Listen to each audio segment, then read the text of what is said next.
พิ่นกำลังประกอบเลยพวกนี้ก็แล้วประกอบตานางเสร็จดอกลำโพงสิประกอบเรียนไปฮอดพุ่นเลยนมผู้ไทยปูอันนี้บ่ฮู้บ่แน่ใจว่าเป็นยี่ห้อใดนะสลีบ่ได้มีความรู้ทางด้านเครื่องปั่นไฟตัวนี้แต่ว่าเครื่องใหญ่เพิ่นใส่ขึ้นเสียงกลางของเพิ่นหน่วย1 ต่อ 3ดอกนี่อเมเจอร์ตัวนี้เป็นแบรนด์จากไทยมีโลโก้แต่พี่น้องรถที่แกเครื่องบอกว่าจะเป็นแกตู้แกโครงเล็กต่างๆนี่2 คันนี่ได้ผลว่า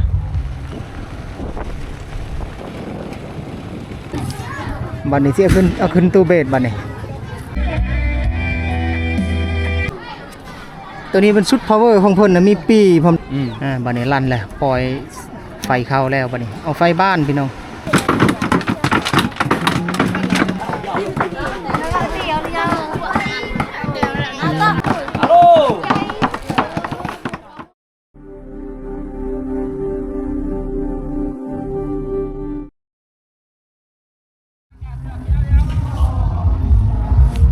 สบายดีพี่น้องสบายดีอยู่กับสลีอีกเทื่อหนึ่งเด้อมื้อนี้มาในรูปแบบภาพตอนนี้คือนมผู้ไทยพี่น้องเนาะนมผู้ไทยถ้าผู้ใดที่ฮู้เรื่องเครื่องเสียงที่เกี่ยวกับในลาวอาจจะฮู้สำหรับวงดนตรีวงนี้วงนมผู้ไทยพี่น้องเนาะ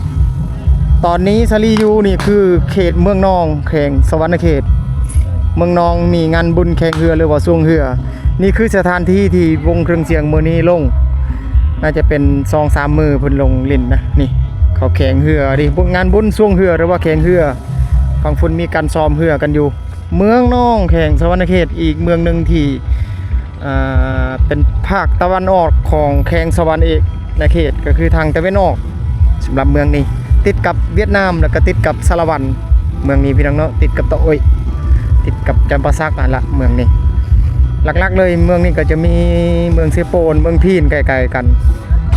อ้อมข้างกันก็คือเมืองเวละมาชมระบบเครื่องเสียงพี่น้องมื้อนี้นี่มาฮอดนี่พอดีเพิ่นลงตู้เบสเพิ่นนี่เห็นมีคร่าวๆว่าประมาณอยู่เชลีถามอ้ายเพิ่นเมื่อกี้นะประมาณ90ไปดอกนี่ถือว่าโอ้ยเพิ่นกำลังอันนั้นเลยพี่น้องทางมื้อนี้กำลังติดตั้งหลังคาเป็นสูตรออเดอร์8เพิ่นกำลังมางดอกลำโพงและประกอบดอกลำโพงตอนนี้นะเพิ่นเซ็กเครื่องของเพิ่นต่างๆเลยหลักๆเลยก็จะเห็นดอกลำโพงและตานางที่เพิ่นมางขึ้นเป็นตานางเล็กอันนี้นะตานางเล็กอันนี้เพิ่นมางออกเพื่ออนามัยโอ้พี่น้องเนาะตัวออเดอร์8ดอกกิฟเสาเอ็ดตัวนี้ปะปนกันไปมีรุ่นหนึ่งมีลายดอกนะปนกันนะนี่ตามเบิ่งนี่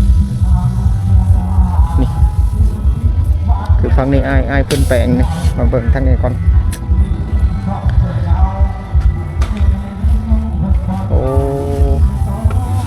หนังกระเด็นออกนะเนาะบ่อยขาดใหม่แต่นี่บ่ได้ขาดนี่เนาะ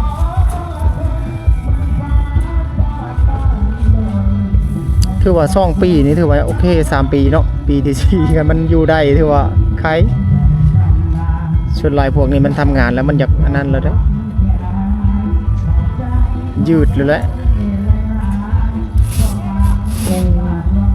ฝั่งนี้ก็ประกอบตานางเลยชุดนี้ถือว่าโอ้เป็นชุดใหญ่เลยแหละพี่น้องลงในจุดนี้แล้วกองหลังคาเนี่ยใหญ่กว่าเก่าเลยตามเบิ่งเมื่อลงในเมืองเซโปในคลิปลังสลีถ่ายผ่านๆก็จะเห็นอยู่ได้แต่ว่าบ่ได้เข้าไปถ่ายไก่บ่มีเวลาถ่ายตอนนั้นมื้อนี้มีเวลาหน่อยนึงก็เลยให้เห็นมีตานางอย่างดีเลยตานางเล็กข้างนอกแล้วก็โตกันพุ่นอีกดอกตัวเดือ8กับลักษณะพดลมหลังออกทางนี้พดลมหน้าออกทางนี้ดอกลำโพงกับปิ่นเขาหากันคือออเดอร์8สุดเครื่องเสียงนี่บ่แน่ใจว่า power แบบใดเพิ่นนั่นนะแต่สลีขอเพิ่นอยู่การถ่ายแต่ว่าบ่ได้ฮู้ว่าเพิ่นเปิดเบิ่งแรกนั้นเป็นชุดใดสำหรับ power แกเบสแกกลางของเพิ่นแต่ว่าตู้นี่เห็นแล้วได้ดอกลำโพงตัวนี้แม่เหล็ก2 สั้นนี่เพิ่นถอดออกนี่ถอดออกลายหน่วยเด้บ่ฮู้ว่าเพิ่นเฮ็ดอีหยังนี่เพิ่นแปลงนะพี่น้องนะแซก ทางพุ่นขึ้นหลังคาไฟต่างๆให้เห็นประมาณนี้พี่น้อง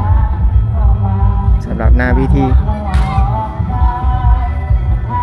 สุดเกิงเสียงเดี๋ยวมาเบิ่งทางนี้ก่อนมุมกว้างนี่ดิมุมกว้างมุมนี้โอ้วงผู้ไทยเพิ่นกำลังเอาขึ้นปลายเด้ทางนั้นเด้มุมกว้างอันนี้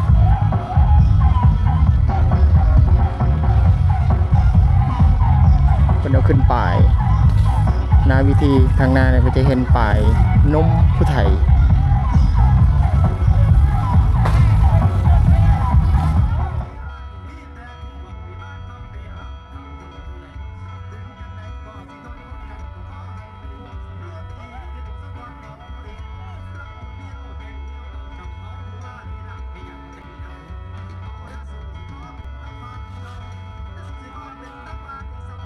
ใส่ระบบสปีกคอนไปนี่เด้อ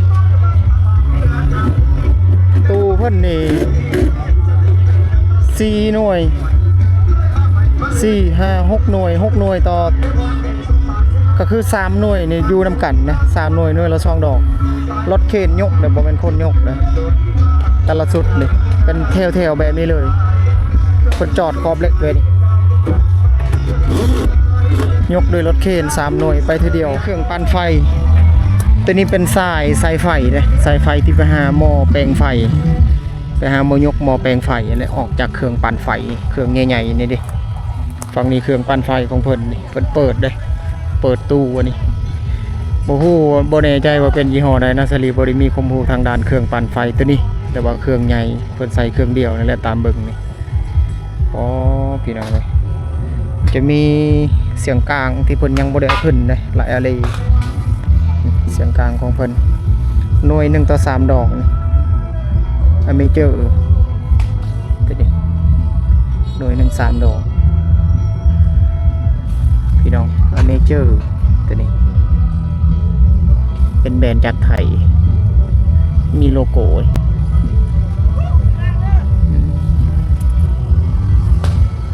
ทางนั้นก็ขึ้นหลังคาขึ้นปลาย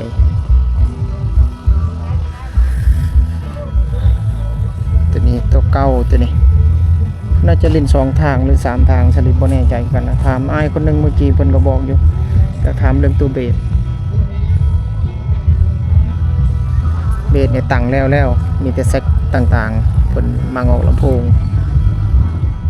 ทางเพิ่นมีการซ้อมเฮืออยู่เขาซ้อมนะผู้หญิงนั่นน่ะตามเบิ่งนะกองอาจจะซุ่มไปบ่ฮอดพี่น้องรถที่แกเครื่องบ่ว่าจะเป็นแกตู้แกโครงเล็กต่างๆนี่2คันนี่ได้ผลว่าทั้งหมดก็มีอยู่3คันทั้งนั้นแกเครื่องปั่นไฟก็คันนึงเลยแกเครื่องปั่นไฟเพิ่นออกมาแต่เมืองจุมหลานเพิ่นว่าออกมาแต่เมืองจุมหลานแล้วมาสอดอาชีพเลยเด้เพิ่นเสียบกัน3มื้อเพิ่นว่ามื้อนี้บ่แม่นมื้อเสพเด้เพิ่นเอามื้อสรีถ่ายนี่มื้ออื่นเป็นมื้อเสพมื้ออื่นเป็นมื้อเสพทางนั้นทางหลังเป็นสไลเดอร์โต๊ะตั้งวิธีอยู่ตั้งอยู่จุดนี้แหละ90ใบตู้เบสพี่น้องกิฟส่วนไรเห็นแต่ดอกกิฟพาวเวอร์ในสลิยังบ่ฮู้แต่ผู้ที่ฮู้ระบบเครื่องเสียงนะเพิ่นยังนอนเพิ่นบ่มีเวลานะถามเพิ่นอยู่แต่ว่าเพิ่นยังคาเวียกพี่น้องพอสิถามเพิ่นอยู่เพิ่นจะฮู้เรื่อง power m ต่างๆเพราะว่าเขายังบ่ได้เปิดแลกตอนนี้เขาปิดแลกกันอยู่แลก power ต่างๆแกเบสแกกลางนะสลิยังบ่ฮู้เด้ว่าเป็นสูตรใดเพิ่นกำลังประกอบเลยพวกนี้ก็แล้วประกอบตานางเซตดอกลำโพงสิประกอบเรียนไปฮอดพุ่นเลยpower นะสลียังบ่ฮู้ว่าเขาใส่รุ่นใดแกเบสมีทับมี power บางๆเห็นแต่ทางก้นพี่น้องในเล็กนะแกอีกรถนึงบ่เห็นแต่เขาแกะดอกลำโพงมาเขาเซตกันอยู่ในใจกลางเมืองนองนี่ทางหน้านี่เป็นตลาดนี่คือบรรยากาศที่สลีเก็บภาพในเมืองนองพี่น้องเป็นเมืองนึงที่ว่าน้อยๆติดกับสารวันแล้วก็ติดกับ เมืองเสียโป้นติดกับชายแดนบ้านแดนสวรรค์หรือว่าชายแดนลาวเวียดนามสำหรับเมืองนี้อยู่ในทางตะวันออกของแข่งสวรรณเขตสำหรับเมืองนี่พี่น้องเนาะติดกับจำปาสักติดกับสารวัตรนะเมืองนี้นะเป็นเมืองนึงน้อยๆอันนี้จุดใจกลางเขตตลาดแล้วได้นี่เด้ออกจากบอนงานบุญสลีไทยในจุดงานบุญน่ะไทยบ่ได้พี่น้องเนื่องจากว่ามีเพลงเปิดไลน์ยันโดนลิขสิทธิ์พี่น้องเพราะว่ามีการเปิดเพลงไลน์ในหันนี่คือตัวเล็กตัวน้อยแล้วก็สุดท้ายที่สลีไทยนั่นก็คือนมผู้ไทยแต่ว่ามืออื่นเป็นมือเซฟเลยมือที่สลีไทยนี่เป็นมือกะเกียมก็คือเพิ่นตั้งหลังคาหน้าวิธีต่างๆประมาณนั้นถ่ายทำอาจจะทำทีมงานเครื่องเสียงบางคนเขาบ่ได้อยู่หั่นเด้ทีมงานคนอื่นที่ยกหลังคายกเหล็กต่างๆเขาก็บ่สามารถจะตอบได้สลีก็ถ่ายทำเท่าที่ถ่ายได้บางจุดสำหรับจุดนั้นนะเพิ่นกำลังแกะตู้มีแต่สูตรออเดอร์8ทั้งหมดดอกกิบดอกPR Audio ผสมกันนะเขาสำหรับสูตรเพิ่นตู้เบสเสียงกลางก็คือกันเห็นอยู่เมื่อกี้ซาเลนเจอร์แล้วก็มีดอกอื่นๆนำอันนี้ตลาดเมืองนอกนะสลีอยู่นี่ตลาดเมืองนอกมีห้างขายโทรศัพท์เมืองที่มีงานบุญแข่งเรือส่งเรือนั่นแหละนี่ดิโอ้เมืองนองตลาดเมืองนองห้างขายโทรศัพท์นี่แหละจุดใหญ่แล้วล่ะในตลาดนี่คนถือว่าลายใช่ไหมลายตามเมืองที่ว่าน้อยๆนั่นแหละตลาดเมืองนองพี่น้องร้านขายเสื้อผ้าก็มีทางนี้เขาขายเสื้อขายทรงเสื้ออันนี้เป็นเขตที่เขาขายเสื้อผ้าเนี่ยขายเสื้อผ้านี่ดิ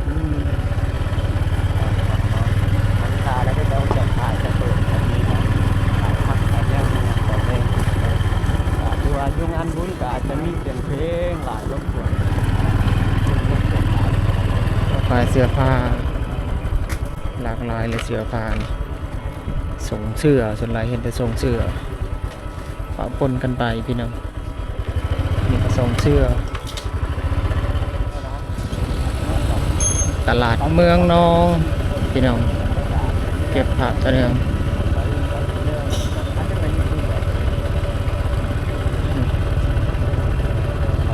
โอ้ถังไม่ตกอีเต็นเลยออกจากจุดเมืองแล้วพี่น้องบัดนี้ส่งรังสีมุ่งหน้าออกนอกเมืองบัดนี้เขตเมืองนองเอาบัดนี้มุ่งหน้าออกจากเมืองก่อน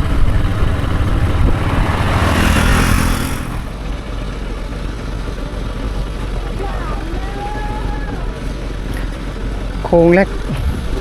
จุดที่จะวางตู้เบสพี่น้องมาในคลิปนี้พี่น้องสลีกลับมาจากเขตเมืองนองนะสลีกลับมาจากพุ่นตัดภาพมาจุดนี้ปุ๊บปับก็คือเขตบ้านสลีแล้วถ่ายอยู่พุ่นนะสลีถ่ายได้แต่ส่วนหนึ่งนะเนื่องจากว่ามีการเปิดเพลงแถวเขตตลาดนัดแถวห้างคายเคลื่อนหน่อยนะ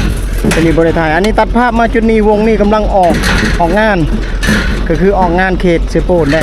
วงนี้ห่างออกจากบ้านสลีประมาณอยู่1 กิโลสำหรับวงนี้ที่สลีเคยถ่ายในช่วงปีก่อน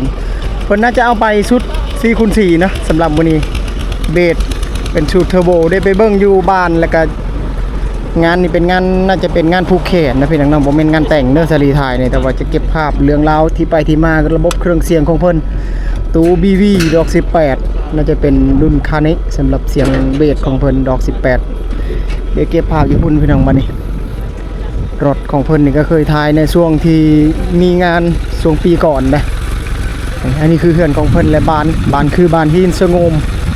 บ้านหินสงมบ้านที่ห่างจากบ้านสลีบ่หลายพี่น้องได้ตัดภาพอยู่พุ่น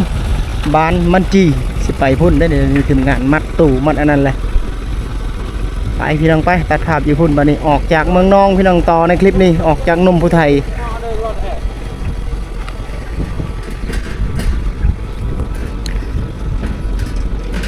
น่าจะเป็นงานผูกแขนพี่น้องเนาะสลีก็เก็บภาพได้บางส่วนจักคนไปนี่หลายคนบ่ทีมงาน4 คนเนาะ4 คนพี่น้องไปรุ่นนำกันอยู่พุ่นละก็ต่างวิธีต่างกันนั่นอยู่พุ่นละต อนนี้มาฮอดโมบานที่มีงานเลยพี่น้องเนาะห่างออกจากบ้านเครื่องเสียงก็ประมาณอยู่10กว่ากิโลเพื่อสิตัดภาพมาฮอดจุดนี้พี่น้องเนาะเอาบัดนี้ถ่ายทำในระหว่างทางเข้าบ้าน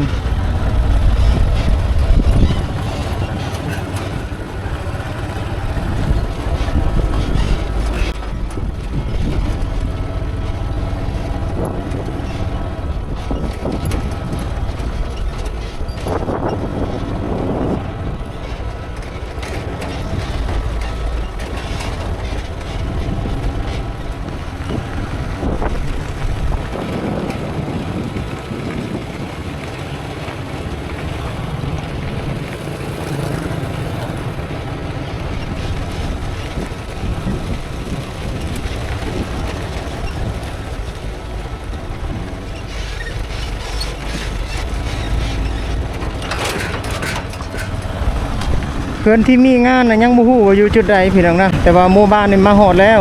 หมู่บ้านที่มีงานเดี๋ยวพาไปชมชุดเครื่องเสียงอยู่พุ่นแล้วพี่น้องอยู่บอนงานนั่นแหละพี่น้องการติดตั้งเวลาตอนนี้ก็เริ่มสิค่ำมืดแล้วน่าจะอยู่ใน3หรือเกือบ4โมงแล้วตอนนี้มาฮอดสถานที่นั่นแหละพี่น้องเนาะสถานที่งานแล้วกำลังถอยรถเครื่องเสียงเข้าในงานนั่นแหละทางหน้าในงานกำลังถอยรถเครื่องเสียงไปติดตั้งโอ้บัดนี้เอาคนหลายเด้มาฮอดที่แล้วคนหลายนี่รถจักรต่างๆจอดเต็มหมดเลยเดี๋ยวถอยแล้วจะหาวิธีย่อเอาตู้มีตู้มีเต้นลายชุดคล้ายกับงานแต่งกันแล้วพี่น้องมาฮอดแล้วบัดนี้เดี๋ยวหาวิธีเอาลงตู้ก่อนตัวนี้เล็กน่าจะเฮ็ดใหม่บ่วิธีเอาลงเครื่องเสียงก่อนพี่น้องเก็บภาพตัวหนึ่งคนลายตอนนี้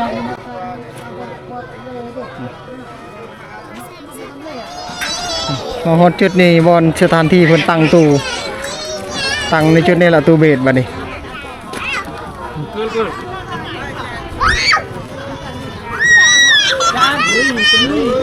เดี๋ยวลงเครื่องปรุงน้องๆโอ้คนลายมาฮอดที่พี่น้องตอนนี้แปลงสถานที่ตั้งตู้ก่อนทางพุ่นทีมงานนายน้องเพิ่นซอยกันได้ตู้เบส4ใบมื้อนี้ดีพี่น้องรุ่นนำกันแล้วก็ถ้ามีโอกาสดีเหมาะสมเสรีสิให้FCได้ชมเสียงนำเสียงมันสิออกมาโทนใดนะคันนี้น่าจะเป็นดอกคันนี้ทั้งหมดดอก18 Voice 1,200 วัตต์ power แกนี่ถือว่าโอ้เป็น power ที่ยี่ห้อดีอยู่เด้นี่ดิเพิ่นกำลังขุดสถานที่ตั้งตู้เบส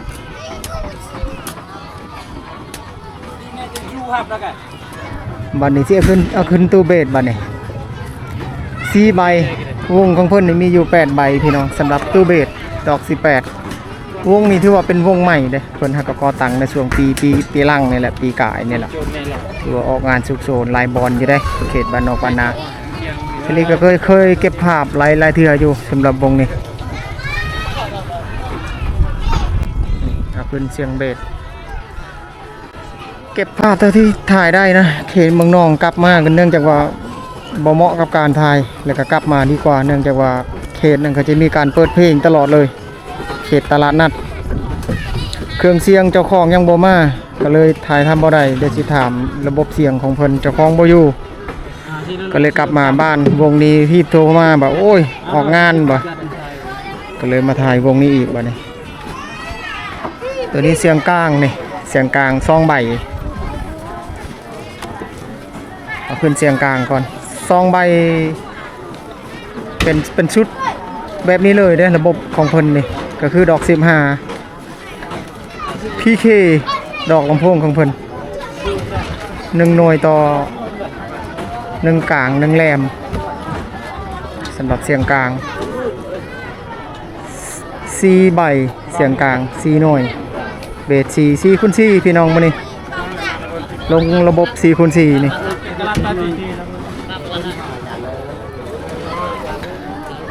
ระบบ4คูณ4เสียงแรมก็ตัวนี้ละแรมเนี่ยกลางก็จะเน้นเห็นดอกโลโก้เลย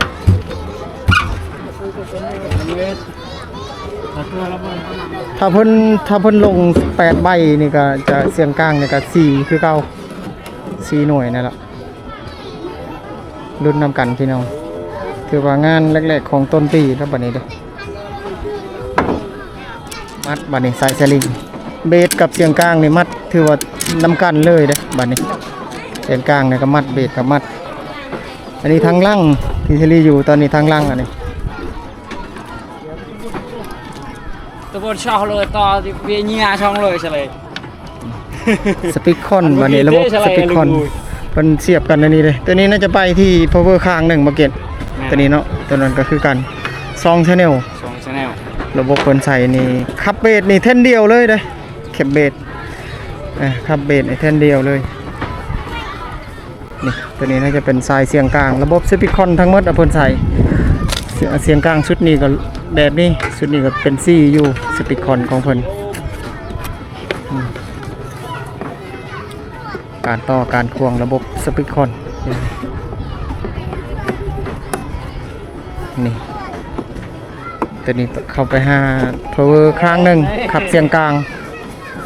ตัวนี้เบสก็คือกัน4 โอห์มตัวนี้เป็นชุด power ของเพิ่นนะมีปีพร้อมได้มีคอร์ด3 ทางเพิ่นใส่นี่คอร์ด2 ทางพี่น้องแล้วก็มี power m 2 เท่นตัว2004นี่น่าจะแก่กลางนะครับกลางตัวลุ่มนี่น่าจะขับเบสตัวนี้ตัวขับเบสแล้วตัวนี้ตัวขับเบสมันมีกำลังวัดได้ไหนก็เกณฑ์ 3,000 จักรวัตต์ก็ตัวนี้ 3,600 ตัวนี้เนาะของขายอันนี้เนาะแม่นละเอิ้นขายยังอันนี้ขาย โอ้โหคือการอ่านบ่แน่ใจคือกันอันนี้ภาษาอังกฤษพี่น้องชลีก็แปลออกบ่ได้คือกันนะนี่จะเป็นแบรนด์ดังทางฝั่งไทยอีกเจ้านึงอันนี้ก็แต่ว่าเสียงกลางนี่ก็ครับตัวนี้2004จะแนมเห็นอันนี้อยู่แต่ว่าคอร์ดเพิ่นใช้ระบบ2 ทางนะพี่น้องนะมีปลั๊กไฟตัวนี้พร้อมบัดนี้และนี่คนที่มาร่วมในงานในฟังเฮือนครัวฝั่งนี้เขาให้ดูให้กินอยู่เต็มเลยคนนี่ฝั่งเฮือนครัวโซโลมอนพี่น้องคนน่าจะกินสัตว์ใหญ่นะตามเบิ่งในงัวโอ้ดังฟืนดังไฟ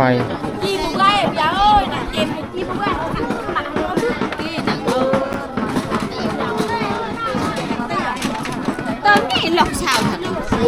ทำเลยไปอ้าวไม่ละ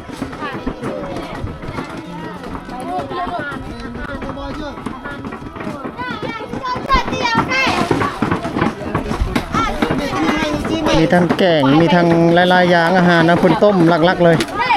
น่าจะเป็นงัวเนี่ยเพิ่นกินนี่ฟังข้างในนะปุกผักลาบอยู่ปุกปักพี่น้อง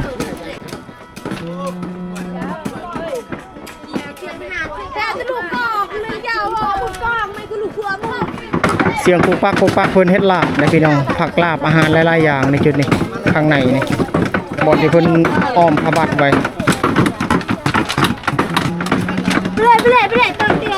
ตัวนี้ข้าวเพิ่นนึ่งไว้เป็นข้าวเหนียวตัว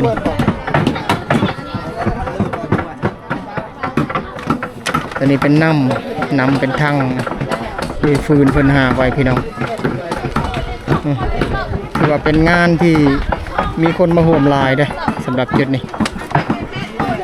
จุดเฮือนครัวเพิ่นอ้อมผ้าบัดล่มเด้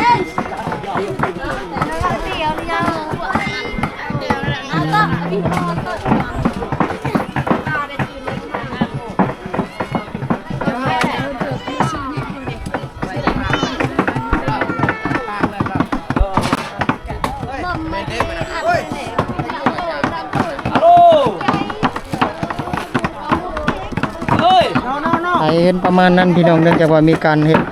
อาหารเกี่ยวกับลาบดิบต่างๆพร้อมให้เห็นประมาณนั้นพี่น้องชุลมุนนคนลายไปก่อนปักลาบปุกปักอยู่ในงานนี่ดังฟืนดังไฟ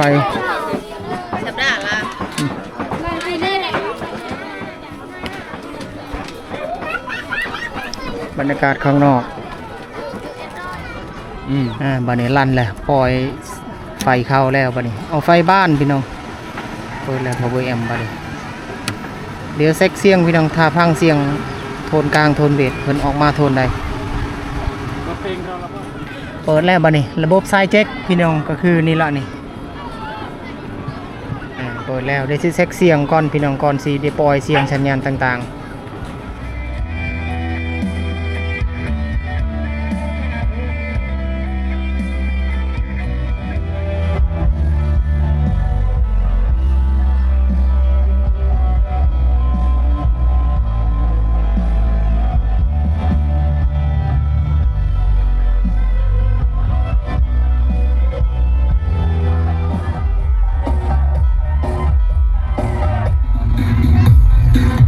บรรยากาศข้างนอกพี่น้องบัดนี้คนหลายๆนะมาร่วมในงาน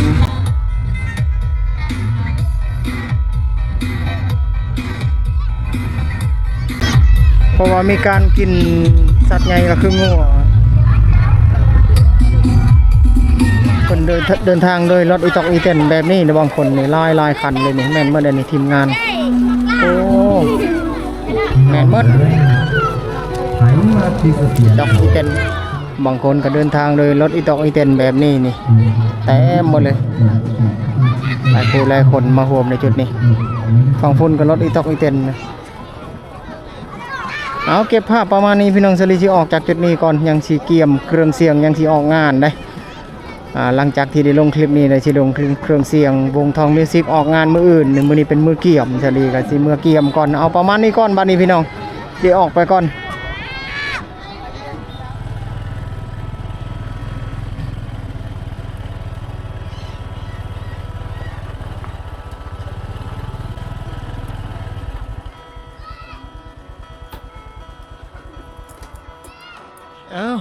บัดที่นี่พี่น้องสลีตัดภาพมาจุดนี้ตัดภาพมาจากเขตบานมังจีก็คือในสุดระบบ 4x4 ในจุดนั้นแล้วมาต่อในจุดนี้บานบางบวงเจ้าของเครื่องเสียงวงทองมิวสิกก็คือนี่แหละนี่ตู้เกียมพี่น้องเนาะเดี๋ยวในญาติอวยกล้องฟังสลีก่อนสลีอัดหน้าอัดตานะพี่น้องเพราะว่าอากาศหนาวดิมื้อนี้เป็นมื้อเกี่ยมมื้ออื่นเป็นมื้อออกงานพวกเราจะได้ออกงานเป็นครั้งแรกของปีนี้2025-25นี่ก็คือจะได้ออกงานแล้วพี่น้องเนาะมื้อนี้เป็นมื้อเกี่ยมสลีก็ท้ายในเขตเมืองนองอีกช็อตนึงตะบิดแล้วก็จุดกลางก็เขตบ้านบัญชีเครื่องเสียงระบบ 4x4 แล้วกลับมาท้ายจุดนี้อีกเป็นครั้งจุดที่3ย้ายไปย้ายมานะก็คืองานกระทันหันจ่อกันพี่น้องก็เลยกลับมาถ่ายนี่อีกครั้งหนึ่งนี่คือช่วงถ่ายคลิปแล้วจุดนี้บัดมาฮอดนี่แหละอันนี้ระบบตู้ใหม่เดี๋ยวมืออื่นสิได้ถ่ายทำเป็นทางการอีกคลิปหนึ่งพี่น้องแต่ว่าในมือนี้ก็คือกะเกี่ยมระบบเครื่องเสียงเขตเมืองนองก็คือมีการเปิดเพลงในเขตตลาดตะลีก็มีการเปิดเพลงสลีกันวงหนึ่ง 4x4 นะโทรถามว่าลงงานอยู่บ้านมาสั่นก็เลยหีบมาบัดท้ายน้อยนึงก็วงนี้ก็สิออกงานคือกันสำหรับมืออื่นก็เลยกลับมาถ่ายอีกจุดหนึ่งก็เลยเป็นช่วงถ่ายคลิปเลยบัดนี้เจอกันไหมพี่น้องในโอกาสหน้าบัดนี้มืออื่นสิได้ปล่อยสำหรับเรื่องเล่าวงนี้สิออกงานพี่น้องเนาะบัดนี้เจอกันในคลิปมืออื่นต่อไปพี่น้องบัดนี้ช่วงถ่ายคลิป